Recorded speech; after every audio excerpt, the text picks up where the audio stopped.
Hazur has arrived, and therefore we will continue maybe after Maghrib prayers with the remaining notices. Thank you.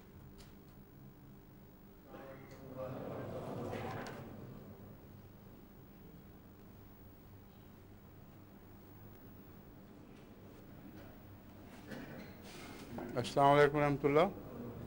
اذان دے دیں.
أشهد أن لا إله إلا الله وحده لا شريك له وأشهد أن محمدا عبده ورسوله أما بعد فأعوذ بالله من الشيطان الرجيم بسم الله الرحمن الرحيم الحمد لله رب العالمين الرحمن الرحيم مالك يوم الدين إياك نعبد وإياك نستعين اهدنا الصراط المستقيم صراط الذين أنعمت عليهم غير المغضوب عليهم ولا الضالين.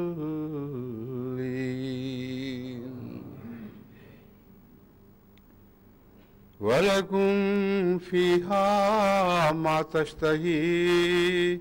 أنفسكم ولكم فيها ما تدعون نزلا من غفور رحیم. آج کل چونکہ جلسہ سالانہ کے مہمانوں کی آمد ہے، اور جیسے بہار کے موسم میں کچھ پرندے پہلے پہنچ جاتے ہیں اور کہیں کہیں ان کے نغموں کی آوازیں سنائی دیتی ہیں، کہیں درختوں کے جھنڈ میں ان کے رنگ دکھائی دیتے ہیں، تو پتہ چلتا ہے کہ اب بہار بہت پیچھے نہیں رہے گی. اس وقت ہم اس کیفیت میں داخل ہو چکے ہیں. اللہ کے فضل کے ساتھ سلسلے کے عشاق، محبت کرنے والے دنیا کے کونے کونے سے یہاں نمونتاً جمع ہو چکے ہیں، اور